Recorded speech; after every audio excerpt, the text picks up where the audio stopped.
Përshëndetje dashur miq, mirë se vini në Elevate. Kam kënaqësinë t'ju njoftoj se ky episod sponsorizohet nga Lajthiza dhe Ring Center. Sot do flasim për etiketën dhe sjelljen e mirë. Një temë që mua më ka pëlqyer gjithmonë, më ka intriguar dhe besoj që është interesante për të diskutuar edhe në kohët e sotme, si ka ndryshuar sjellja e mirë.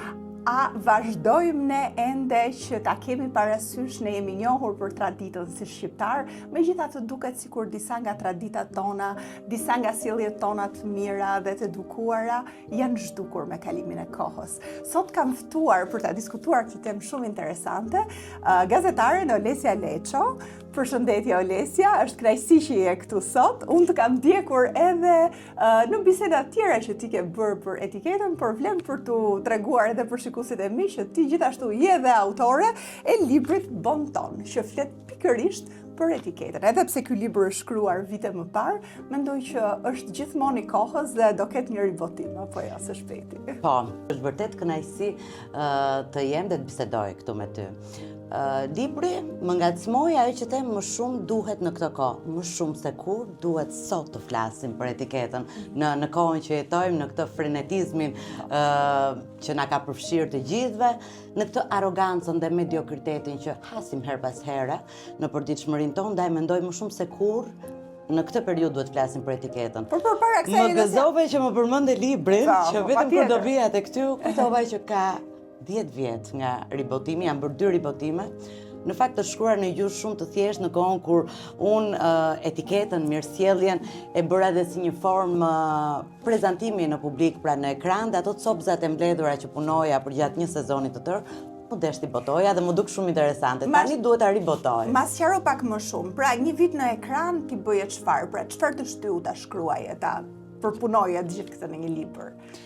Po, ishte një bashkëpunim me një televizion, po themi 10 vjet përpara, që mua më intrigoi. Pse, duke qenë se ekranin e kam prekur që shumë hershëm. Nuk doja të rikthehesha në ekran, pra në kohën kur vendosa të rikthehem pas një shkëputje të gjatë, përsëri me moderimin apo gazetarin. Më pëlqeu ky roli i etiketës. Pse? Sepse kam qenë gjithmonë e apasionuar pas etiketës. Okej, pra ti domethënë ke qenë gjithmonë kështu. Po, patjetër. Patjetër, nuk filloi një moment caktuar, ka filluar shumë hershëm dashuria. Nga lindi kjo dashuri? Po, kam përshtypjen, patjetër fillesat e para i merr në familje.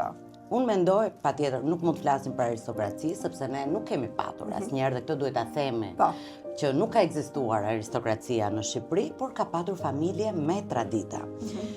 Mua më ka intriguar në rrëfimet e gjyshes, dhe kjo është pak e hershme, po ajo fliste shpesh me mua dhe ishte një grua që i pëlqente e bukura. Sepse patjetër duhet ketë një filles që ty do të pëlqejë e bukura. Se edhe etiketa, edhe Bon Ton, edhe Galateo, quaj si të duash, ka lidhje me të bukurën, pra ta bën jetën më të bukur. Ajo tregonte kohën e Italisë së hershme, pra vitet edhe të pushtimit, po themi, që ata nuk erdhën vetëm si pushtues, por bashkë me ata ushtarakët erdhën dhe zonjat e tyre. Dhe duke qenë se ne të dyja vim nga një qytet po, vjem të dyja nga Durrësi, dhe kjo na bashkon. Mbaj mend që gjysha më thoshte pikërisht atë kulturën, atë qëndrimin që zonjat e tyre sollën, ato rrugët që mbusheshin me këtë parfumin e tyre kur ata kalonin, dhe unë dëgjoja me shumë kuriozitet dhe më pëlqente, nuk e di mbas se është e brendshme. Pastaj jetoja në një familje me rregulla strikte, që duhet të qëndrojnë tryezë si duhet, duhet të kishe rrobat e përshtatshme, pra nëse unë vija nga shkolla duhet të ndrohesh, atisha. Domethënë disa gjëra të rria të mos luaja me servisin e si fëmijë, por të haje në mënyrën e duhur. Të mos përtypesh keq. Pra këto ishin gjëra që unë mësova. A ti mësonte mamaja? Jo, këto ishin thjesht mënyrë që nuk diskutoheshin. Pra këto gjëra duheshin respektuar, ishte formë e të jetuarit. Më pas, dashuria lindi me leximin e disa revistave. Në fakt është hera parë që po e them këtë. Vite përpara ka qenë një zonjë në Italinë e hershme, quhej Donna Letizia, që bënte një të përjavshme në gazetën, në revistën Grazia. Ajo fliste për një etiket, po flasim shumë vite përpara, sepse nëse flasim për Galateon, ka lindur rreth viteve 1500. Pra kur ne kishim mesharin e Gjon Buzukut, pra në Itali shkruheshin librat e mënyrës së sjelljes të etiketët, pra etiketës që i përket vitit 1550 i shkruar nga një prift, Don Giovanni della Casa. Dhe kuptoj, dona Leticia fliste për një periudhë të kaluar. Kjo gjë më intrigoi. Kam bërë disa kurse në shtetin tonë fqinj që më futon thellë në këtë që është kjo bota e bukur e etiketës. Çfarë mësove aty që nuk e kishe mësuar në familje? Shumë. Patjetër që mësova shumë. Mësova shumë sepse ne kemi bërë edukatë qytetare dhe në shkollë dhe kuptonim sa e rëndësishme ishte të respektoje moshën, të respektoje sjelljet, fëmijët të mos flisnin përpara prindërve, pra këto gjëra që na i ka mësuar të gjithë të paktën ata që i përkasin brezit tim. Në Itali, në këto kurset Galateo, po i quajnë, mësova pikërisht të qenit bukur, të parit të jetës më bukur, por mbi gjitha të respektuarit të tjetrit. Sepse qëllimi është ai. Galateo ka më shumë rregulla dhe respekt të tjetrit. Bonton është pak më e lehtë, sepse një sjellje bonton është një sjellje që ty nuk të kalon pa u vënë re. Pra nëse duam të kujtohemi nga dikush, kemi bërë një sjellje bonton. Galateo është më rregullat strikt. Mi shpjego pak diferencat mes të dyave për ta kuptuar. Në mesjet, kur njerëzit për shembull rinin rreth tryezave dhe nuk ishte çështje e konsumimit të vaktit se sa të mblidheshin, ti kupton një periudhë të caktuar kohore, se si ndaheshin klasat. Apo ne kemi shprehjen, se më kujtua kjo tani, të bëf të mirë, që nuk është një shprehje etike. Pse? Dhe ti do më thuash, po pse, Olesa, të bëf të mirë është një gjë që ne jemi mësuar ta themi gjithmonë. Jo, sepse ka një kuptim patjetër historik në kohën kur këto rregulla nisën të shkruheshin, në momentin që ne thonim, pra mblidhej një darkë apo një drek, dhe kryesisht mbetjet që mbeteshin ishin ata shërbyeset që i hanin. Dhe të thënit të faktit ju bëf të mirë ishte të ngopeni sa më shumë. Ndaj kjo frazë ra, pra unë nuk mund të them jo, nuk themi të bëf të mirë apo le të shijojmë drekën, sepse nuk dua të them të bëf të mirë, unë duhet të ta justifikoj. Ndaj them që Galateo ka lindur dhe është pikërisht si një makinë kohe. Dhe ne për ta bërë interesante, sigurisht që do t'i diskutojmë disa gjëra që edhe ata shikues që e pëlqejnë këtë dhe duan ta ndjekin, pse jo të marrin edhe një informacion me kënaqësi më të madhe. Me që e nisem me këtë të bëf të mirë, në këtë rast nuk thuhet asgjë? Në këtë rast le të shijojmë drekën. Okej, interesant kjo. Një drek të mbarë, një drek të mirë, le ta shijojmë. Dhe në fakt unë kam përgatitur disa piketa ku ne do referohemi dhe do flasim për këtë, që e bëjnë më interesante edhe për jetën, edhe për kohën e sotme, sepse sigurisht po flasim për shekullin e 16, megjithatë kanë evoluar gjërat, sigurisht. Ja, pikërisht tu duhet të ngacmoj, kur thua etiketën, ose mua më ndodh kur takoj një person dhe mendon babo, takova Olesin, duhet të riqëndrimi, jo, nuk është kjo. Ne nuk flasim, ne flasim për përditshmërinë, absolutisht, sepse unë dua të respektoj ty dhe nuk mund të them ato që më vjen në mendje, kjo është respekt për ty, sepse unë qëndroj si duhet, kjo është respekt, nuk është se po flasim për një kohë të shkuar. Absolutisht. Edhe ajo që ne na karakterizon ose na karakterizuar në kohë, ka qenë sigurisht mbledhjet në shtëpi, organizimet e drekave ose darkave familjare, që tani duket se në Shqipëri gjithmonë e më pak po bëhen, njerëzit zgjedhin të mblidhen në restorante dhe unë shpresoj që të rikthehet ajo tradita e të mikpriturit në shtëpi. Megjithatë do fokusohemi çik te kjo edhe për ta nxitur deri diku. Pra, flitet për vizita. Dikur njerëzit vizitonin në shtëpi njerëzit e tyre ose miq, familjar, shok, por nuk ishte telefona dhe vinin për vizitë edhe pa njoftuar. Tani më, a është më etike që të vish pa njoftuar? Jo, nuk është etike të vish pa njoftuar, këtë duhet ta themi. Në kohën dhe ka për shumë bukur momentin kur the nuk ekzistonin telefonat, pra njerëzit nuk mund të të njoftonin, kështu që niseshin të vinin.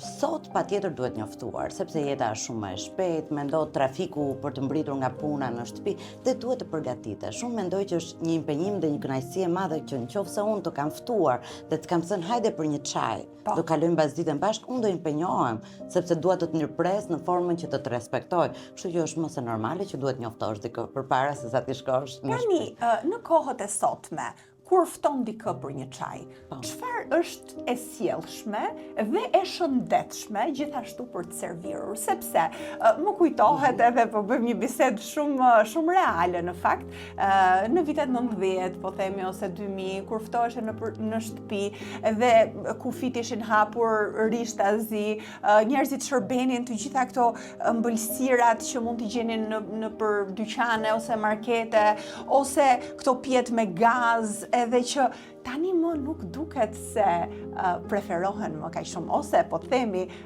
nga aristokracia, ose nga shembujt që ne marrim, çfarë duhet shërbyer për miqt kur të vinë në shtëpi? Në ato vite kaluan nga shishet e Coca-Colës në bufe, kaluan në prekjen reale dhe patjetër që duhet t'i shijonin. Kështu që tani unë mendoj që janë ndërgjegjësuar, nuk po e lidh me aristokracinë, po them janë ndërgjegjësuar për atë që është e shëndetshme. Me shëndetin. Kështu që po, në momentin që bëjmë një ftesë për çaj, ftesa për çaj është patjetër është një rit shumë interesant dhe mendoj që është një moment shumë i mirë edhe vetëm zonjash apo mikeshash. Në përgjithësi ftesat për çaj janë si ftesat pak për thashë theme mes mikeshash, sepse ka një rit. Ftesa për çaj është gjithashtu një kohë edhe një mënyrë e mirë për të mos taftuar dikë që nuk e njeh mirë ende për darkë që për herën e parë ose patjetër, sepse koha është edhe më e shkurtër dhe është një mesvakti pra çaj. Nuk është asnjë drek dhe asnjë darkë dhe ashtu. Kur ftohet dikush për çaj? Në çfarë ore? Ftesa për çaj është kryesisht ftesa për çaj fillon që rreth orës 3:30 deri në orën 6:30. Kështu që çfarë shërbehet në këtë rast? Shërbehet çaj. Çaj duhet jetë, mendohet mirë, do të ishte një çaj i cili nuk është pre në këto bustinat, por shërbehet në çajnik, i cili duhet jetë ngrohur përpara. Ky është një sekret që po ja them edhe zonjave. Çajniku ngrohet përpara me ujë të ngrohtë dhe nëse do të hedhim lugët e çajit, pra do të numërojmë sa persona jemi dhe do të hedhim edhe një më shumë për çajnikun. Domethënë që të jetë çaj, ftesa për çaj ka një gjë shumë të rëndësishme për pikmërinë. Sepse nuk mund të vonohet, nuk mund të ringrohet çaj. Pra nëse dikush të fton në orën 4, të kanë ftuar në 4 apo në 4:30 apo në 5 duke menduar punën. Çaji duhet jetë i ngrohtë. Çaji është i ngrohtë, ndaj nuk duhet vonoheni për asnjë arsye në ftesën për çaj. Dhe ajo që e shërben është gjithmonë e zonja e shtëpisë.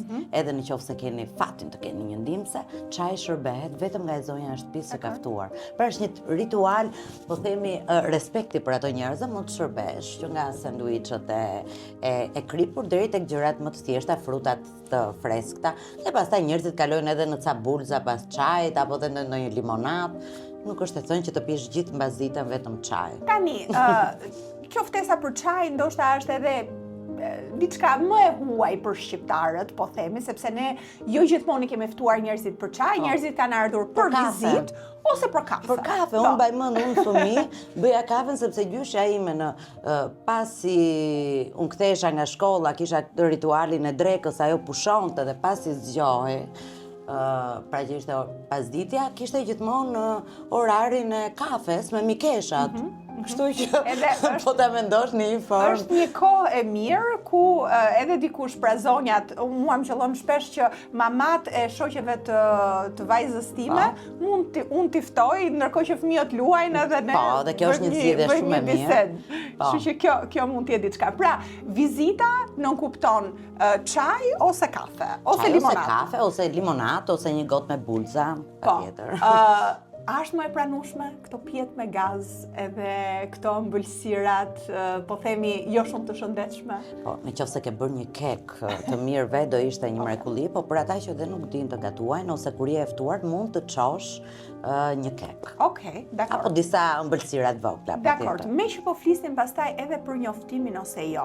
Njoftimi duhet jetë gjithmonë. Orari i njoftimit. Orari është shumë i rëndësishëm. Pra nuk mund thjesht të shfaqesh në shtëpinë e dikujt. Jo, patjetër, nëse në një drek apo në një darkë, po themi, kur kemi ftuar disa miq, mund t'i lejojmë vetes një 10 minutë, 15 minuta vonesë, dhe asnjëherë përpara.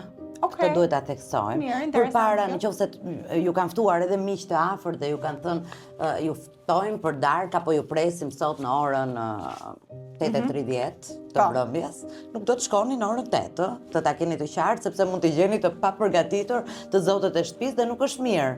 Tani, me që jemi tek vizita, po themi vizita për çaj, sa kohë duhet zgjas? Vizita për çaj është është një gjë shumë e shkurtër. Pra 1 orë e gjysmë, 2 orë është maksimumi për çaj. Për darka pastaj kemi 2-3 orë. Dhe këtu t'i themi sekret, nëse e kam parë tek ftesat për darkë. Në momentin që e zonja e shtëpisë, pra pasi është ngrënë darka, është kaluar në pjesën e living, po themi, për të pirë një kafe, një konjak, një pije tjetër, tretëse, po themi, apo thjesht edhe për të biseduar, në momentin që e zonja e shtëpisë ju shërben çokollatat, pra disa çokollata vogla, do të thotë që është momenti për të lëvizur. Kështu që Pra nëse e hëngër çokoladë, mos vazhdo të rish. Po, tani realisht edhe në vërtetë mua më ka ndodhur që me fëmijë shumë të ngushtë të mit, i kam thënë, kam nxjerrë çokoladë dhe kam thënë të lutem rrini. Këtu nuk jemi me etiket, po nëse ka darka më formale dhe patjetër njerëzit ndihen ndonjëherë edhe në siklet.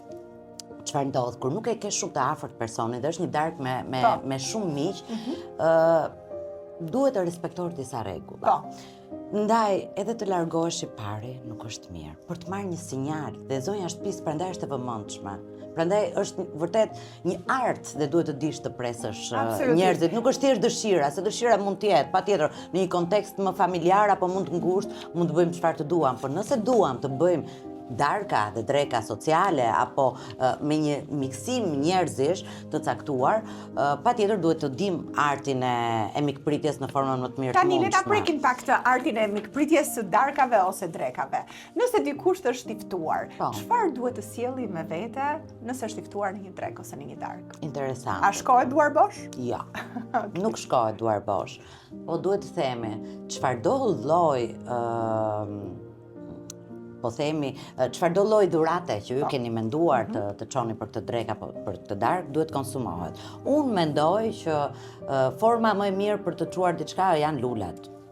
E them këtë dhe e kam thënë gjithmonë, por mos e teproni me disa tufa me lule që do ta vinë në siklet të zonjën e shtëpisë që të mendoj dhe vazot. Ose çojeni përpara. Mua më pëlqen shumë kur kam një darkë të rëndësishme apo një festë dhe lulet më vinë përpara, se kam mundësi t'i rregulloj në ambiente të ndryshme të shtëpisë dhe e di, ato kanë një pusull, janë nga personi që do të vi. Nëse kemi një darkë më intime apo kemi menduar të çojmë diçka, janë kryesisht ëmbëlsirat vogla, çokolata apo vera. Po dhe këtu duhet të bëni kujdes sepse duhet patjetër të jeni në komunikim me zonjën e shtëpisë që ka menduar menun. Pse? Sepse vera që ju do të çoni do të konsumohet brenda mbrëmjes.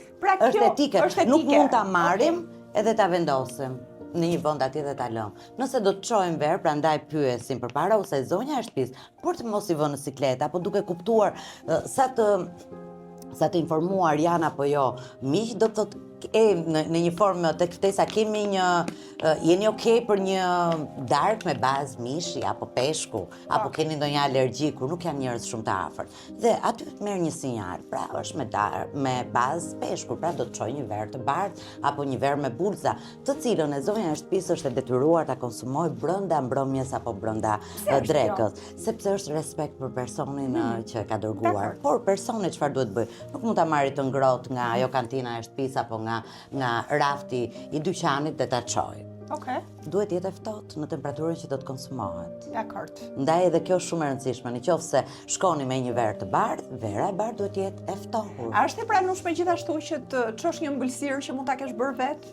Shumë e pranueshme, por gjithmonë do konsumohet. Por unë, Floriana, mendoj këtë gjë. Në një darkë që ka shumë gjëra dhe më pëlqen kaq shumë edhe ky servir shtrimin në një formë ku pjatansat janë dhe secili merr se sa do. Për mua shumë më mirë se sa e zonja e shtëpisë të shërbej në pjata të ndara individuale, por mes shumë pjatave, tani nëse ke sjellur një kek, ai keku do të konsumohet brenda vaktit. Unë mendoj në një darkë pas shumë pjatave, më mirë do isha një Macedonia me fruta, një sorbeto, një akullore, e lehtë, po themi, se sa ëmbëlsirë, sepse jemi detyruar ta konsumojmë, po t'jetë aty, jemi detyruar ta konsumojmë. Tani, me që jemi tek darka, dhe darka ka shumë element që janë interesant për të diskutuar,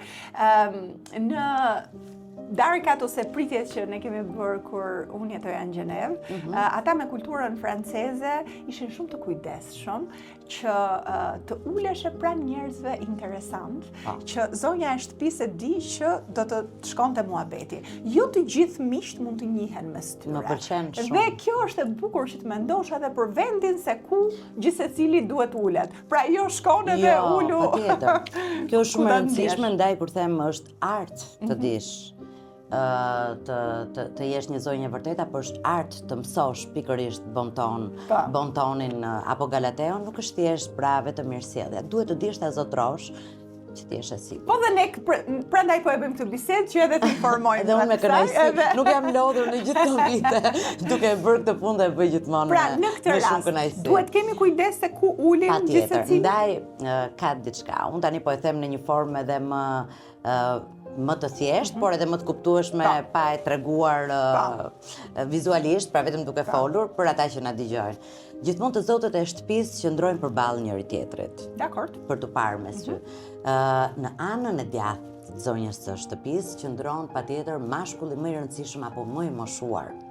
Dhe më pas një zonjë. Po kështu ndodh në anën e djathtë të zotrisë, pra të bashkëshortit. Gjithmonë zonja më e moshuar apo më e rëndësishme nga të ftuarit. Ndaj kështu miksohen. Personazhet për të qenë gjithmonë interesant sepse do bisedojnë me njëri tjetrin gjatë darkës apo gjatë drekës. Në raste ku edhe fëmijët janë të përfshirë, po themi, a duen ulur në një tavolinë më vete, apo mund t'jenë pjesë e tavolinës madhe?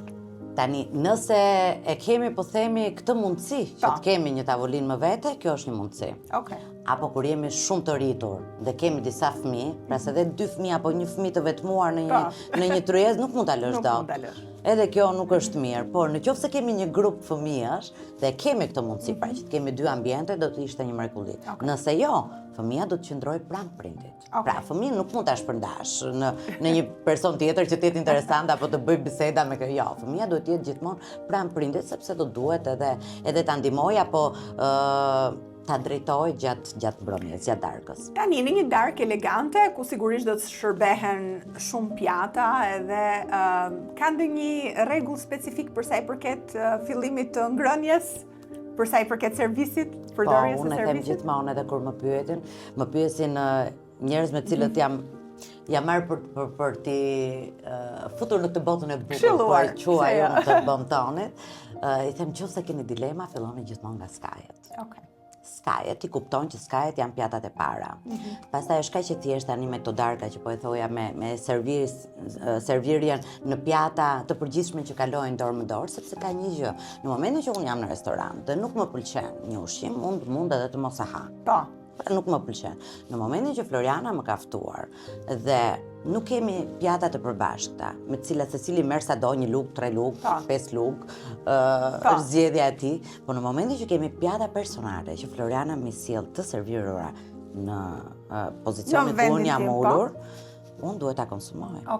Kështu që dua apo nuk dua, unë duhet ta konsumoj, edhe pse mund mos më pëlqej, sepse është një fyerje për kohën, mundin që zonja e shtëpisë ka bërë. Ndaj është shumë mirë, unë përdor gjithmonë në darkat e mia, përdor gjithmonë pjata të përgjithshme që kalojnë, që mund të jenë në kuzhinë për të rimbushur përsëri, por asnjëherë pjata personale që ja vë përpara dhe ti duhet ta mbarosh. Dakor, po fëmijët, nëse fëmijët mbarojnë, a duhet qëndrojnë deri në fund të vaktit apo mund të vazhdojnë edhe të hanë edhe të vazhdojnë të luajnë ose të lëvizin nga tavolina? Unë mendoj kur janë disa fëmijë dhe janë shok, është një moment shumë i bukur për të përfituar kur prindërit janë në biseda dhe për të kaluar në një moment tjetër, në një vend tjetër të shtëpisë, pse jo. Tani, Olesja, ne flasim për një publik që jo gjithmonë mund të ketë shërbyes ose shërbyese që ndihmojnë me organizimin e tavolinës edhe me vënien dhe heqjen e pjatave. Në rast se nuk ka shërbyes, a duhet dikush tjetër që ta ndihmojë zonjën e shtëpisë për sa i përket servirjes? Më pëlqen ta theksoj. E para për të theksuar që galateo, bonton apo etiketa nuk është për një shtresë caktuar, madje është më shumë për një stres normale, siç jemi të gjithë Që ne. ka nevojë të mësojnë. Po, siç jemi të gjithë ne për të patë një komunikim apo për të jetuar më në harmoni me njëri tjetrin, se ajo shtresa aristokrate ka 5 njerëz të tjerë që do t'ja bëj gjëra dhe nuk do gaboj asnjëherë. Kështu që ne, njerëzit normal, po themi të zakonshëm, na duhet më shumë etiketa për të jetuar më në harmoni me njëri tjetrin. Pra, jo të gjithë, dhe nuk e kam, ja unë e para nuk kam. Çfarë bëj? Mundohem të bëj të gjitha gjërat përpara.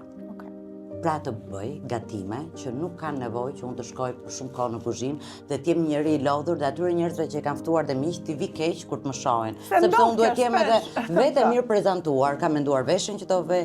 Pra, gjëra gatime që janë të thjeshta, gjëra që presin dhe që janë në furrë dhe që duan kohën dhe mund të nxirren në një moment. Për sa i përket ndihmesës, jo, prandaj janë pjatat e tavolina është shtruar dhe janë pjatat e pjatancat që kalojnë dorë më dorë, ndërsa për sa i përket të ndihmuarit me pjatat për të tërhequr, unë preferoj jo. Dhe kështu them dhe unë, madje ti çfarë i them Mikeshave? Unë nuk preferoj që të më ndihmoj askush, sepse kam mënyrën dhe ritualin tim, por as unë në shtëpitë tuaja, kur të vi nuk do të çohem. Asnjëherë dhe mos pretendoni sepse nuk jam e paedukuar në momentin që nuk çohem për t'ju ndihmuar. Por a duhet ofruar ndihmë? Unë mendoj që nuk duhet ofruar ndihmë, Floriana, sepse ndonjëherë them, siç e shoh vetë, mendoj që njerëzit që vinë nuk është se të ndihmojnë në prakticitetin e kuzhinës tënde. Ndonjëherë më duken më shumë kurioz për të parë se sa ndaj them qëndroni aty dhe dëgjoni të zonjën e shtëpisë, shijoni darkën. Dakor. Dhe mos bëni më shumë se sa duhet. Nëse të ftuarit vinë po themi për një darkë ose një çaj për herë të parë. A është etiketja tregosh shtëpinë apo duhet jetë vetëm ambienti i përbashkët? Është vetëm ambienti i përbashkët. Kjo është një gjë që nuk e di pse na ka mbetur ne shqiptarëve me shtëpitë e vogla që duam edhe me këtë vjen gjithçka nga. Po, njerëzit kanë kuriozitet për ta parë. Po, në momentin që njerëzit kanë kuriozitet, patjetër. Mund të tregosh diçka, po jo pjesët dhoma, unë them dhoma e gjumit personale, tualeti personal apo garderoba janë disa gjëra që nuk mund të tregohen. Okej, mund të tregosh një ambient tjetër të shtëpisë, po. Kuzhinën ndoshta. Kuzhinën, balkonin, lulet që kanë balkon. E bukur kjo. Mirë, për sa i përket pastaj etiketës në familje dhe në edukim. Tani, duket se fëmijët e sotëm gjithmonë më shumë, dhe kjo është në fakt shumë e trishtueshme, por që duhet trajtuar, zhyten në atë botën digjitale dhe duket sikur po e harrojnë mirësjelljen. Mirësjellja ka qenë një tipar shumë i rëndësishëm në kulturën shqiptare dhe unë mendoj që gjithmonë më shumë duhet kultivuar dhe duhet nxitur, por fëmijët duhet përshëndesin të rriturit kur vinë, i takojnë, duhet thonë faleminderit, më fal, përshëndetje, mirupafshim. Duket sikur tani më edhe prindrit po e tolerojnë këtë sjellje tek fëmijët. Sepse ne jetojmë në këtë epokë, po themi, ku fëmijët nuk është se kanë haruar vetëm mirësjelljen, kanë haruar komunikimin.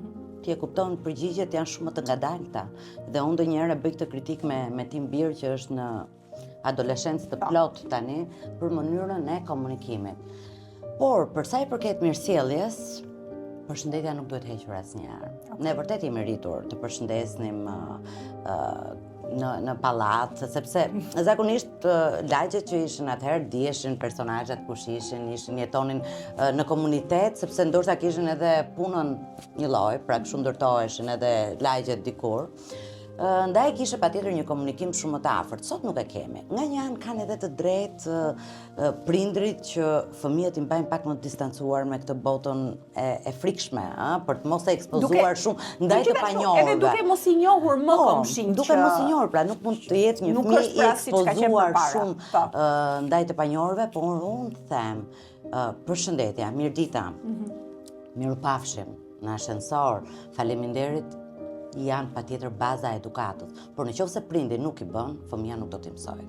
Ndaj boll kërkuam nga fëmijët them unë tani, sepse fëmijët janë patjetër pasqyra e familjes. Një prind ndonjëherë është qesharak edhe më ndodh shpeshherë në ambiente të caktuara, ku mendojnë që ke një status të caktuar, shikon prindër që i drejtohen fëmijëve me një zë shumë elegant, me një formë komunikimi elegante dhe ti atje shikon një fëmijë që është komplet e kundërta e zonjës që drejtohet. Patjetër ka përjashtime, por në përgjithësi ai fëmijë është pasqyra më e mirë e juaja. Ndaj kjo sjellja në publik me një elegancë të shtirur dhe një fëmijë që të zhvesh komplet, sepse të zhvesh, është forma më e mirë për treguar. Ndaj, silluni ju të edukuar me fëmijët tuaj dhe fëmijët do të jenë patjetër më të edukuar me shokët, me miqt, me mësuesit, edhe me komunitetin pastaj. Edhe mendoj që një bisedë edhe mbrapa rastit ose skenës është mirë që ta bësh me fëmijën tënd. Po, patjetër. Edhe rreth kësaj, edhe rreth mirësjelljes, edhe çfarë është etike dhe çfarë nuk është, kështu që po i nxisim njerëzit. Qëllimi i mirë është të bësh, sepse edhe fëmijët sot po marrin shumë informacion, atë që po thonin Floriana më parë, marrin shumë informacion, jetojnë në një botë që lëviz shumë shpejt. Dhe duhet themi është një botë shumë globale me lëvizjen e lirë, fëmijët sot udhtojnë më shumë, shohin më shumë, pra kanë një informacion shumë më të madh. Tani Chelsea dhe suksesi jonë është ta konturojmë ku duhet. Për t'i treguar bazat e vërteta, vlerat e vërteta dhe ato që duhen që janë argëtimi apo dhe gjërat që duan të eksplorojnë në jetë. Është detyrë interesante dhe më bukur për të bërë një shoqëri më të mirë nesër. Shumë e vërtet. Tani në kohët e sotme ne e kemi si shtojc të trupit ton telefonin. Është bërë e tillë edhe pse në shumë raste nuk po na pëlqen më, por është fakt. Dhe telefoni është i pandalshëm, i pashmangshëm, por gjithashtu ndërhyn edhe tek etika dhe si të bashkjetojmë mirë duke mos e prishur këtë etikë. Pra, po themi nëse dikush të çon mesazhe dhe kërkon një përgjigje, a është etike që ti përgjigjesh me një herë, sa kohë duhet presim për t'ia kthyer përgjigjen, a mund t'ia lëm sin edhe prap konsiderohet e sjellshme? Shumë e vërtet. Kur po thoja pak më parë që duhet të ribotoj me shtojca shumë interesante librin, sepse dhe etiketa dhe pontoni kanë ndryshuar, jeta jo ndryshon, janë pikërisht të shtojcat e reja.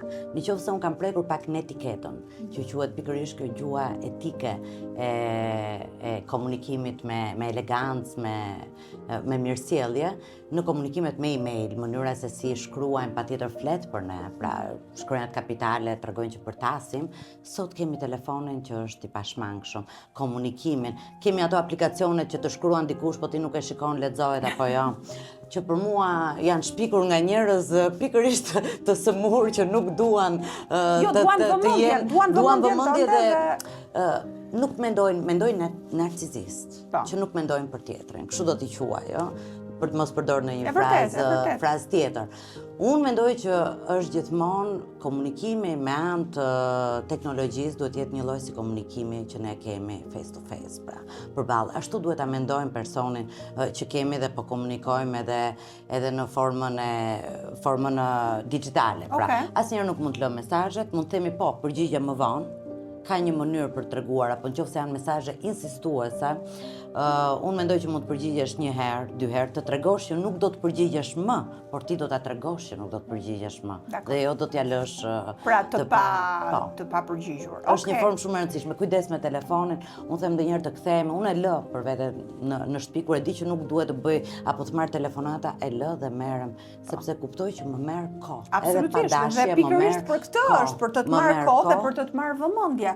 Dhe tani në kohën e sotme, bile kisha këtë diskutim edhe me Alba Bayraktarin, analiste politike, gjithashtu që jeton në Francë, dhe ajo këtë po më thoshte, që francezët ty të marrin në telefon kur e gjykojnë, të marrin mbrapsht, pra kur e gjykojnë ata kur kalon fundjava. Nëse je në fundjavë, fundjava është për ty. Dhe ti ja kthen telefonatën kur ti ke hapësirë dhe kohë. Ndërkohë që në kulturën shqiptare mund të lësh çdo gjë dhe thua do të marr më vonë telefon dhe kjo është okay. Pra tjetri edhe qetësohet nga kjo përgjigje. Sepse ndoshta ata e ka kuptuar që koha digjitale nuk është më e rëndësishme se koha reale. Pra kur ne kalojmë bashkë me njëri tjetrin, ndërsa ne jemi ende shumë të po themi, ne jemi në një bisedë këtu tani mund të mbjerë telefoni edhe dikush mund të përgjigje të ndalojmë diçka. Këtu nuk do të përgjigje. Unë mendoj në një takim të rëndësishëm apo edhe edhe më të thjeshtë, vetëm nëse je mjek apo ke një post të rëndësishëm mund të përgjigjesh në telefon, që është një çështje jetësore. Në momentin që unë kam lënë një takim me Florianën dhe koha ime 1 orë, 90 minuta, 2 orë janë me Florianën, vetëm për një arsye themelore mund të përgjigjem, por jo, telefoni nuk duhet të jetë pjesë fare, mundësisht duhet të jetë në çantë. Unë preferoj dhe e bëj këtë gjë, telefonin në tryeza kur jam me miq nuk e mbaj asnjëherë, e mbaj në çantë, sepse ai të merr vëmendjen. Më mirë le të jetë një mesazh që nuk e kam parë për momentin, dhe do ta rishoh më vonë, sesa të marr kohën që jam përballë me një person, pra që kam menduar ta shpenzoj me të dhe të përgjigjem apo të shkruaj në telefon. Më fal një sekondë sa të mbaroj, për mua është një frazë me vërtet shumë e shëmtuar. Është këshill shumë e mirë kjo. Unë e vlerësoj dhe mendoj që njerëzit se ndodh me njerëz, mua më ka ndodhur që më fal, edhe mundohem ta kuptoj me dashamirësi personin që kam përballë, por mendoj që nuk është etike. Jo, nuk është etike, pra ti je ulur në një drek dhe ti jesh me telefon. Ja 2 minuta, më fal sa ta mbaroj pak se duhet të kthej përgjigje. Vetëm nëse je në një pozicion shumë të rëndësishëm që po flasim që nuk do të filloj një luftë apo një ismur do duhet të shpëtoj jetën, gjithçka tjetër pret, mendoj.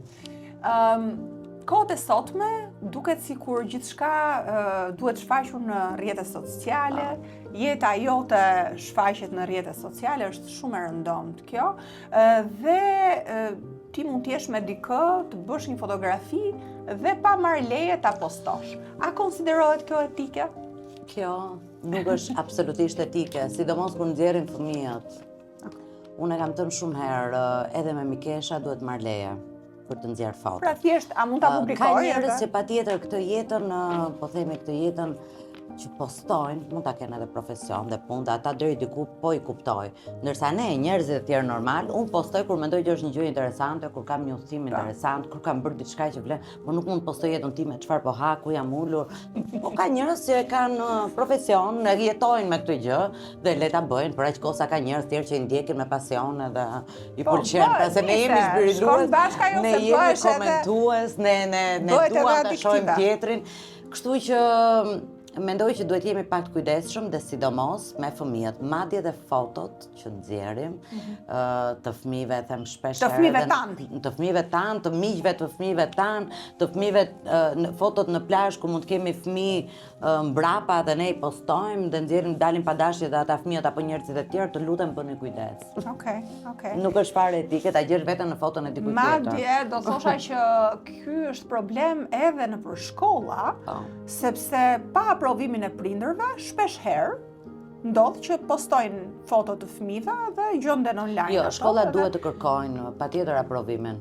Jo gjithmonë e kërkojnë. Jo gjithmonë e kërkojnë, është e vërtetë. Jo gjithmonë. Dhe ti e shikon fëmijën tënd kur shkolla ka një profil I cili është I hapur, po themi. Në momentin që ka një profil me members, pra që mendohet që janë prindrit vetëm, mund të jetë e kuptueshme kur ti merr informacion se çfarë është bërë në klasë, apo por në momentin që është një profil I hapur dhe I ekspozuar ndaj gjithkujt, kur fëmia dhe shkolla jote duhet të jetë shumë private dhe ti nuk do që të tjerë të marrin vesh se ku studion fëmia jote, duhet të jetë, është realisht shumë e rëndësishme që të jetë private, nuk mund të postohet. Okej.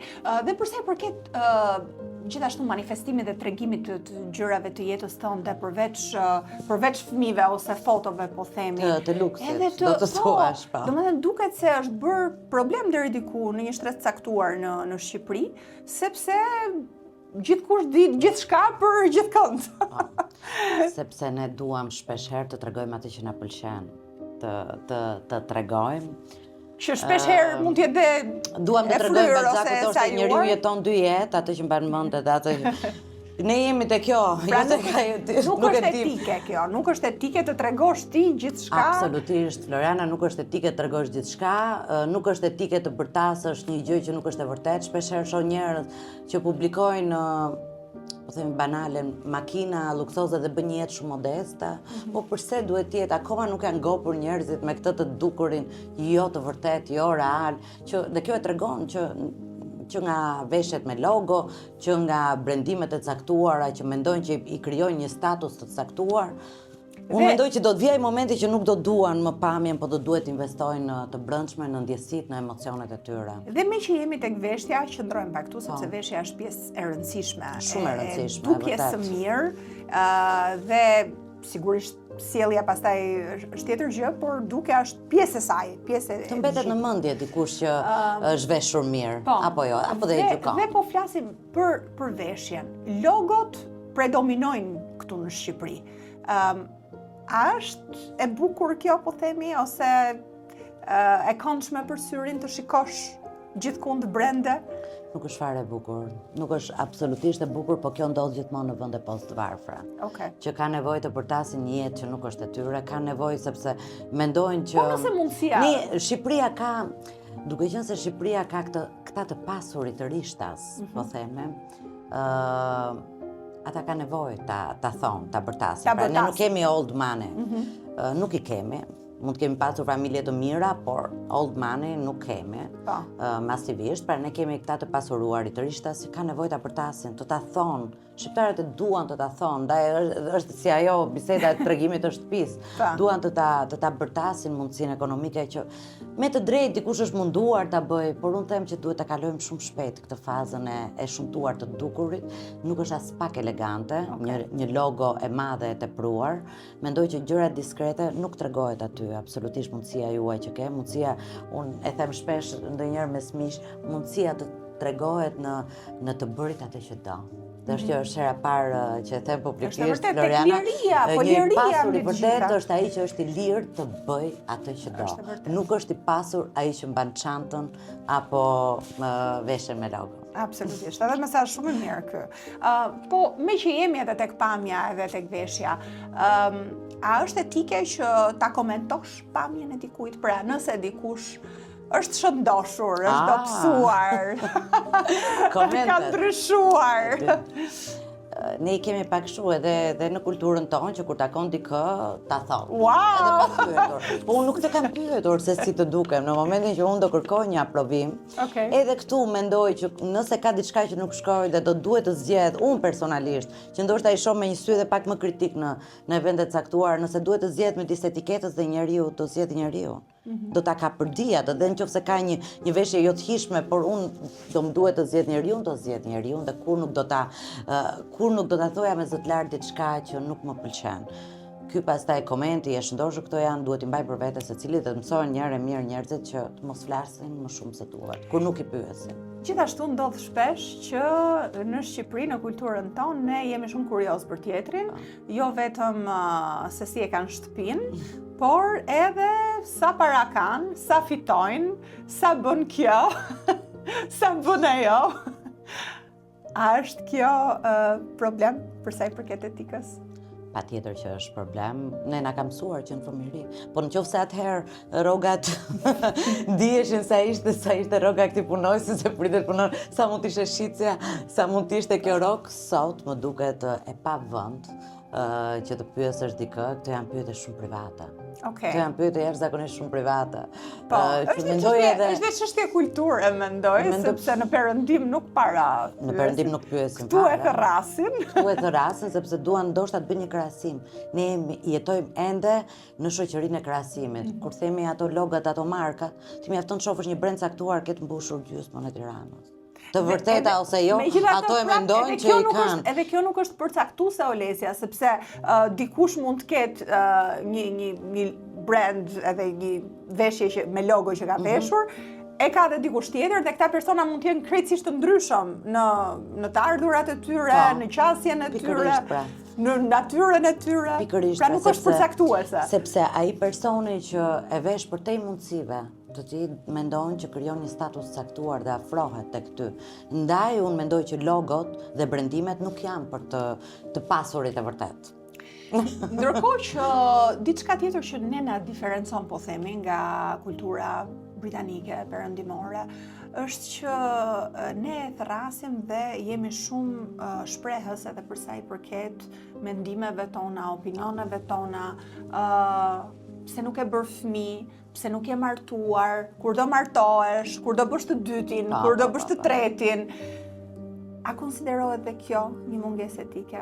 Kjo është një mungesë etike, po këtu dua të kaloj nëse flasim për Europën veriore. Po themi, janë shumë të ftohtë, ne jemi. Jemi në Europën jugore, Ballkanas, Italinë e jugut e ke kështu si ne, grekët janë si ne. Pra lidhet pak edhe me këtë shpirtin ton, me këtë mënyrën e komunikimit shumë më të drejtë për drejtë që ne shqiptarët e kemi. Personalisht kjo gjë më ka ndodhur kur kam lindur djalin dhe kam qenë rreth moshës 30 vjeç. Njerëz të afërt me një, po themi, me një formë komunikimi invadente. Gati, do me thënë, shumë invadente madje, më drejtoheshin dhe më thonë, sa mirë më në fund që bëre një fëmijë, sepse nuk mendonin që ekzistonte planifikimi familjar dhe edhe pse unë me tim shoq që kisha shumë vite, unë nuk mendoja që isha gati për një fëmijë në atë moment caktuar. Ndaj fëmia duhet vinte në një program kur unë mendoja që duhet vinte. Ndaj pyetje të tilla mendoj që bëjnë pjesë pak në kulturën tonë. Ballkanas, po them, apo Europën, domethënë një shumë më të ngrohtë. Ka një mënyrë pak më elegante nëse për t'u përgjigjur. Jo, për të pyetur. Nëse ne kemi këtë kuriozitetin ose apo thjesht duhet presim që personi ta ndajë. Ndjesh mirë me veten dhe duhet presësh. Ndjesh mirë. Unë mendoj që nëse takoj Florianën, nuk mund të shkoj në thellësi se si e kalon jetën Floriana apo ç'bën. Ajo që unë mund të pyes, me që Florianën e kam për zemër, unë do ta pyes a je mirë, si po kalon, çfarë ke bërë të bukur. Këto janë pyetje dhe ne shkojmë deri këtu. Në momentin që Floriana mua më tregon dhe thotë dëgjoj se kam një merak, atëherë ne mund, pra ka zgjedhur ta ndajë me mua një bisedë. Unë nuk mund të jem unë në përgjithësi dhe me miq të ngushtë, Floriana jam shumë në rregull sepse unë nuk pyes asnjëherë më shumë se sa duhet të pyes. E kam këtë dhe preferoj të njëjtën gjë të bënte me mua. Tani me që po flasim edhe për kulturën shqiptare dhe kultura shqiptare ka plot të mira dhe sigurisht edhe disa gjëra që ne po sugjerojmë këtu që çfarë është etike ose jo, nëse do ndryshohen, mund të ndryshohen dhe gradualisht dhe të zbuten deri diku. Ajo gjaknësia apo karakteri është shumë i shpjeguar. Edhe mikpritja shqiptare. Mikpritja e vërtet pra ti kur ke që e fton në shtëpi, por ne jemi insistues. Ha mbaroje, pse s'po e mbaron? Pse nuk po të qenë? Është ajo që të thash. Ka një zgjidhje. Pra Ulesia ka menduar edhe për këtë, ndaj zonja të dashura, që mos i vini në këtë siklet si Floriana. Mos i vendosni porcione në një pjatë. Pastaj, nuk është keq nëse unë mbush nga ajo pjatanca që unë kam edhe në kuzhinë tjetër, pra kam vendosur një pjatancë ku njerëzit e kalojnë rreth, ajo mbaron dhe unë e rimbush. Dhe nuk është keq nëse unë mbush 5 herë. Nuk jam i pangrën, nuk do thotë që kam pritur një muaj pangrën për të ardhur për darkë tek Floriana dhe të ha. Absolutisht, nuk gjykohet dhe nuk shikohet njëri kur ha. Por në momentin që Floriana është ajo që tash më vendos pjatën, dhe që të mos jetë ky sikleti që duhet ta mbaroj, më mirë përdorni pjatanca dhe jeni gjithmonë shumë në rregull. Kruajtësit e dhëmbëve në tavolina, në restorante me një nivel të caktuar nuk duhet të ekzistojnë. Unë mendoj në shtëpi duhet jenë gjithmonë tek ajo dollapi i tualetit. Është një gjë shumë intime. Duhet të shkosh në tualet. Po, patjetër duhet të shkosh në tualet. Dhe nëse nuk ka në tualet apo je në restoran, do ta marrësh me vete nga ai pozicioni ku gjithmonë janë këto serviset në restoran, dhe do të shkosh të mbarosh punët e tua personale dhe të kthehesh në tryezë. Të lutem, kruajtësit e dhëmbëve nuk janë as pak elegante për t'i parë. Dhe rikthehemi prapë edhe tek diferencat e kulturës shqiptare me kulturat e huaja, dhe një diferencë shumë e dukshme është tek fëmijët. Fëmijët e vegjël shqiptar janë gjithmonë më të zëshëm, janë më të lëvizshëm, bërtasin më shumë, dhe duket dhe edhe shqiptarët vetë çuditen kur shohin fëmijë perëndimor që janë në tryezë bashkë me prindrit e tyre, pa lëvizur, pa hedhur diçka, pa bërtitur. Si ka mundësi, Olesia? Është geni, pra ajo që tham, është geni, është pozicioni gjeografik, kështu ke Italinë e Jugut dhe nuk ke Italinë e Veriut. Do me thënë, kjo është pozicion geografik, jemi brenda të njëjtit shtet. Kështu që le ta marrim pak Megjithatë unë mendoj që edhe pak më lehtë këtë gjën, por ne duhet t'i mësojmë. Ndikon edhe qetësia me cilën ti edukon fëmijën, i flet, e rrit. Ajo që fëmia sheh, Floriana. Kopja më e mirë është marrëdhënia që sheh. Tek prindrit në shtëpi, tek prindrit me miqtë e tyre, tek prindrit me prindrit. Pra, fëmia kopjon gjithçka që sheh. Dhe në momentin që Ne komunikojmë me të bërtitura, ashtu të komunikojë dhe fëmia. Sado që ne nuk na pëlqen sepse ne jemi të rritur dhe dim ta ruajmë veten që në këtë moment të caktuar ne nuk mund të vërtasim, por në shtëpi ne vërtasim. Fëmia nuk ta bën dot këtë përkthimin deri në moshën adulte kur të arrijë dhe të kuptojë deri ku bërtitet dhe ku jo. Ndaj le t'ja ngullitim pak më mirë këto rregullat e etiketës, që të kemi këtë shoqërinë më të mirë. Sot ankohemi. Unë shparprisja në makinë, po vija për tek ty, sepse dikush kishte vendosur të bënte bisedë në mes të rrugës, pra ai kishte ndaluar dhe unë prisja pas dhe nuk po e bija buris, sepse mendoj që në një zonë urbane ku kishte shqetësoj të tjerë dhe unë prita sa zotëria mbaroi, nuk kërkoj asfalje dhe ti thua në çfarë shoqërie jetoj. Pra që fëmijët tanë ti kenë disa rregulla bazë të mësuara, sepse ai ishte një zotëri në një moshë të caktuar. Mund t'i mësoj, patjetër, mund t'i mësoj të jetë një qytetar më i mirë, por në përgjithësi duhet mësuar edhe më hershëm. Dhe mendoj që përveç librave të etiketës, së sjelljes së mirë, ne mund të shikojmë pastaj si modele edhe familjet aristokrate të njohura me emër në përbot, që nga familjet mbretërore, por edhe obortarët e këtyre familjeve mbretërore, të cilët duket se i kanë trashëguar këto sjellje në breza. Fëmijët në këto familje aristokrate arriten me më shumë disiplinë që të vegjël? Unë jam një e apasionuar për t'i ndjekur familjet mbretërore, po kjo ka të bëjë me pasionin tim, por absolutisht nuk duhet jemi në krahasim. Unë absolutisht e them edhe në librat e mi, edhe tek njerëzit me cilët i ndihmoj për të mësuar pra një sjellje më të mirë, absolutisht nuk bëj asnjë krahasim me familjet as mbretërore, as aristokrate. Sepse kushtet nuk janë të njëjta, gjithsesi. Kushtet nuk janë të njëjta, ne nuk kemi asnjë historik aristokracie në Shqipëri, kemi patur familjet me tradita, familjet e hershme të pasura të tregtarëve, por aristokraci nuk kemi patur. Tani të mos themi gjëra të kota dhe nuk janë shembull për të marrë familjet aristokrate. Familjet aristokrate jetojnë brenda komunitetit të tyre, i cili ka rregulla shumë strikte dhe nuk na përket ne njerëzve. Mendoj normal që do duhet të ndajmë dhe të jemi të mirësjellshëm me njëri tjetrin që të mos ta kemi jetën e vështirë. Pra si ajo gjëja që thash pak minuta më përpara.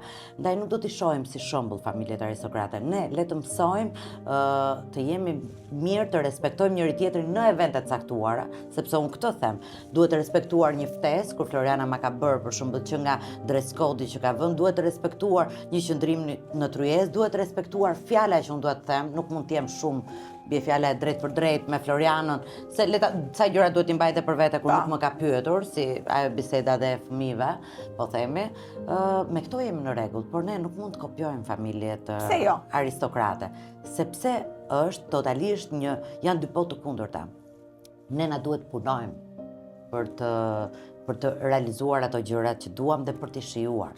Familjet aristokrate kanë një formë trashëgimi edhe të pasurisë. Kështu që pra puna nuk vjen si domosdoshmëri për t'jetuar. Patjetër, janë shumë më filantrop, po prit ne duhet kalojmë te filantropia, do jemi njerëz shumë më të mirë. Edhe ata njerëz që kanë një mundësi ekonomike të caktuar, të paktën po themi Shqipërinë, ndaj mendoj familjet aristokrate nuk janë shembulli jon për të parë, mund të jetë një model interesant për të bërë gosip mes mikeshash kur pina të çajin e pasdites. Po në fakt arriten këta fëmijë me më shumë disiplinë që të vegjël, fëmijët e familjeve aristokrate në raport me familjet e zakonshme? Po, fëmijët nuk është e thënë. Jo gjithçka që ne shohim në evente caktuara mund të jetë e vërtetë e fëmijëve të familjeve leve aristokrate. Pse? Sepse patjetër që ata marrin, Floriana, nëse duhet të themi, ata marrin shkollimet më të mira. Por ndonjëherë ajo që është frika atyre është pikërisht kjo të dalit kundër rregullave dhe snobizmit. Snobizmi është i frikshëm, narcizizmi është i frikshëm dhe është më i frikshëm dhe më i prekshëm në këto familje. Ndaj unë mendoj patjetër që një familje aristokrate do të ketë një shkollim shumë më të mirë, dhe ai fëmijë do të shkollohet shumë më mirë, do të marrë një dije dhe një anë akademike shumë më të mirë dhe një edukate më të mirë se sa një fëmijë normal, por unë jam më shumë pro fëmijëve dhe familjeve normale me tradita, se duhet teksuar familjeve me tradita, të cilët investojnë në edukimin e një fëmije, investojnë në atë që është mirësjellja brenda shtëpisë dhe në ambiente shoqërore apo familjare, se sa të kopjuarit e familjeve aristokrate. Nuk duhet kopjojmë atë që nuk jemi. Po, është vërtet. Është vërtet. Sot në fakt ka edhe titujt blien. Sot nuk mund të jesh aristokrat edhe shumë lehtësisht, sepse mund ta blesh një titull, të paktën në botë titujt blien. Ndaj unë them jemi ca vite dritë larg. Megjithatë personalisht, unë mund të them që unë nga stili i princeshës Catherine, nga stili i saj i qëndrimit, i veshjes, jam frymzuar gjithmonë dhe më ka pëlqyer dhe më zhdukur gjithashtu tamam frymëzuese për mua, për zgjedhjet e mia, për mënyrën time se si e kam parë veshjen, edhe të qenit, edhe qëndrimit. Po, dhe kjo ka qenë një frymëzim që është dhënë përmes rrjeteve të tyre sociale dhe mendoj që është mundësia edhe për ata njerëz që e duan këtë frymëzim për të ndjekur rrjetet sociale të personazheve të ndryshëm. Sepse Floriana këtë bën monarkia. Aty është frymëzuar. Jep shembuj. Është atje, pra nuk të drejton. Nuk të jep zgjidhje. Nuk thret. Është atje për të frymëzuar. Dhe mua pëlqen shumë Catherine. Nuk i pëlqen të thirret Kate. I pëlqen Catherine. Po, unë jam gjithmonë apasionuar, blej libra për ta. Këtë bisedë shumë interesante që ne bëm për sa i përket etiketës, edhe ta përmbyllim me disa pyetje më reflektuese ndoshta. Për sa i përket klasit, është më shumë çështje origjine familjare apo formim personal që ti e merr me kalimin e kohës? Si mendon? Unë them luma ai që e ka. Ka disa njerëz që kanë të lindur, por patjetër që mund të mësohet. Ne sapo përmendëm pak më përpara Catherine. Dukesh Catherine. Catherine e ka mësuar në kohën kur i është dashur dhe është njohur me... Dhe shihet një ndryshim shumë i madh mes... Patjetër sepse ka ndjekur mësime, besoj shumë rigoroze, për monarkinë, e cila ka rregulla dhe më strikte, pra për të mësuar protokollin, mënyrën e përshëndetjes, ne shohim që është gjithmonë përkulja ndaj mbretit, mbretëreshës dhe pastaj mund të jetë takimi edhe më intim i puzjes në faqe, por është gjithmonë një përkulje, pra në asnjë moment nuk kalojmë pas rregullat e protokollit. Ndaj është dashur të mësojë një protokoll të tërë, një qëndrim, ne flasim me gjuhën e trupit, ne komunikojmë, megjithatë, po shikoja një video të para 2 ditëve në një takim me popullin që gjithmonë kur ata kanë daljet e tyre në publik, gjithmonë njerëz që rinë dhe i presin, zëri sa është i ngrohtë dhe është njerëzor dhe shkon tek njerëzit. Ndaj mua më pëlqen. Po, shumë e bukur në fakt. Shembull shumë i mirë për të ndjekur, mendoj. Edhe për ata që po e ndjekin këtë bisedë dhe që duan një frymëzim më tepër, këto janë shembuj të mirë. Gjithashtu edhe libra të ndryshëm. Çfarë do sugjeroje ti për të ndjekur ose për të lexuar? Mua më ka frymëzuar vite më parë, më ka frymëzuar Dona Letizia. Ajo ka vdekur në vitin 96, pra atëherë vite përpara unë jam ndeshur për të parë me atë në disa shkrime javore që ajo bënte flasim për Galateon e dikurshëm të rregullave shumë strikte në revistën Grazia. Më frymëzon të dalurit në ambiente të ndryshme në Tiranë. Sepse është ajo që thash, pikërisht etiketa dhe bontoni është e kundërta e asaj që ndodh. Pra nëse unë kam shkruar që duhet përshëndesesh, do të thotë që njerëzit nuk përshëndesen në shoqëri. Nëse unë kam shkruar për veshjen, do të thotë që në evente caktuara unë kam parë njerëz të veshur në një formë as pak të përshtatshme me dress code-in. Kur unë kam vënë një dress code dhe të kam ftuar Floriana e dashur, duhet ta respektosh sepse më respekton mua. Ti nuk mund të dalësh dhe të thuash, "Jo, unë nuk dua të vishem me smoking sepse nuk është në tipin tim." Atëherë qëndron në shtëpi dhe mos hajde. Pra, jo çdo mundësi ekonomike na bën të dukemi më mirë. Le të respektojmë orarin dhe vendin ku po shkojmë. Nëse dikush është i pasigurt se çfarë duhet veshë në një rast të caktuar, cila është këshilla që ti do jepje që i mbulon të gjitha? Vishuni më pak apo më shumë? Jo, vishuni më pak, hiq gjithmonë diçka që ke vënë, jo shumë aksesor, jo shumë parfum të rënd, të lutem të mos e teprojmë edhe me këto që shqiptarët tani kanë zbuluar parfume të një niveli të lartë dhe teprojnë.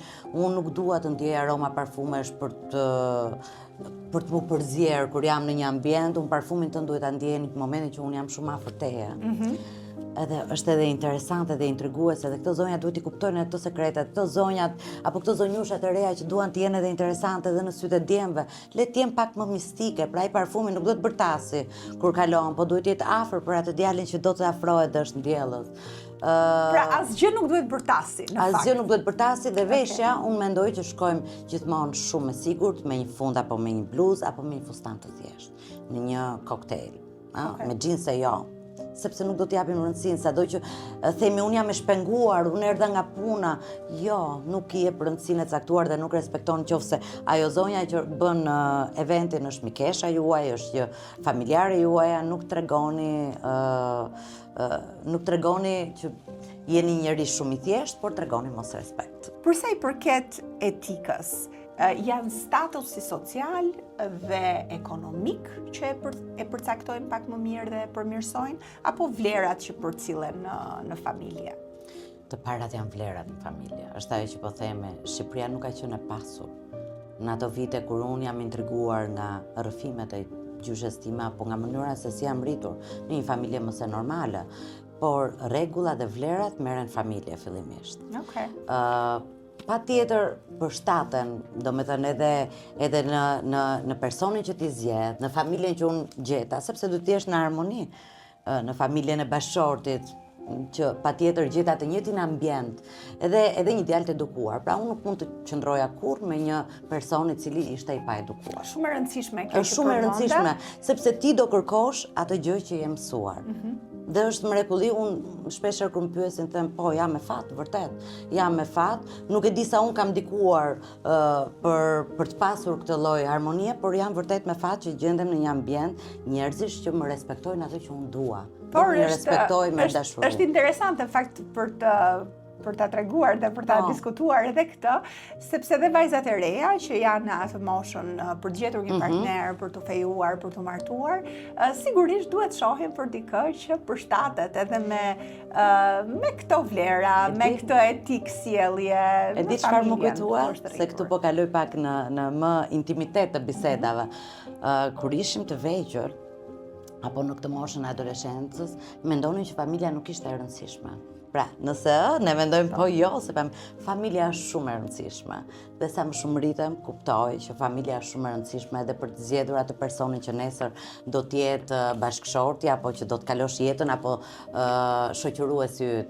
Nuk mund të jetë një njeri rastësisht ashtu siç është. Pra, ka patjetër bazën familjare pas. Mendoj unë për edukatën, për sjelljen, edhe për mënyrën se si e shikon botën, sepse duhet jenë në një linjë. Sepse mbaron ajo tërheqja fizike, po ti duhet jesh në të njëjtën linjë mendimi. Absolutisht. Edhe mënyrën se si e shikon botën. Mua më pëlqeu shumë kjo bisedë, Olesja, që ne bëm. Ne trajtuam tema të ndryshme, mendoj që ishin të vlefshme për të diskutuar dhe nuk besoj që diskutohen mjaftueshëm.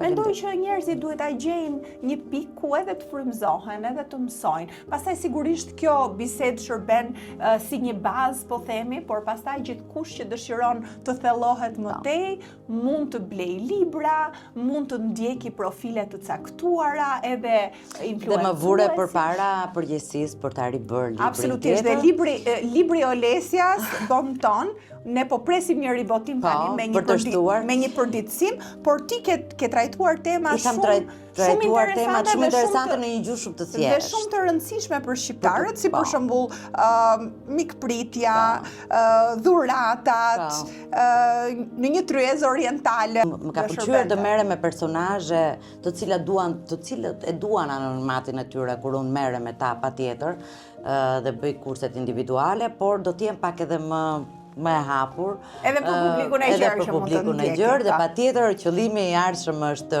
të ribotoj librin dhe mua më frymëzon çdo gjë nga udhëtimet e mia.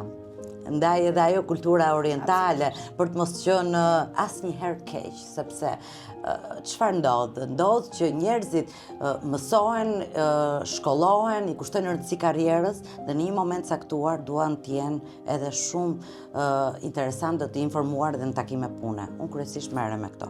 Dhe kur ke një takim biznesi në një kontinent tjetër, duhet patjetër të jesh dhe i mirë informuar edhe me mënyrën e etiketës atje, që të mos gabosh asnjëherë, që përqendrimit mos jetë vetëm tek biseda, tek ajo se si duhet qëndrosh apo gjuha e trupit apo si duhet sillesh, por fokusi të jetë në biznes. Absolutisht, absolutisht. E vlerësoj shumë, faleminderit Olesja. Dhe për të gjithë shikuesit që duan të thellohen pak më shumë, informacioni tashmë online është gjithkund. Mjafton dëshira e mirë dhe gjithashtu përkushtimi për tu përmirësuar. E vërtet. Edhe për ta përmirësuar veten dhe marrëdhëniet më të tjera. Faleminderit shumë.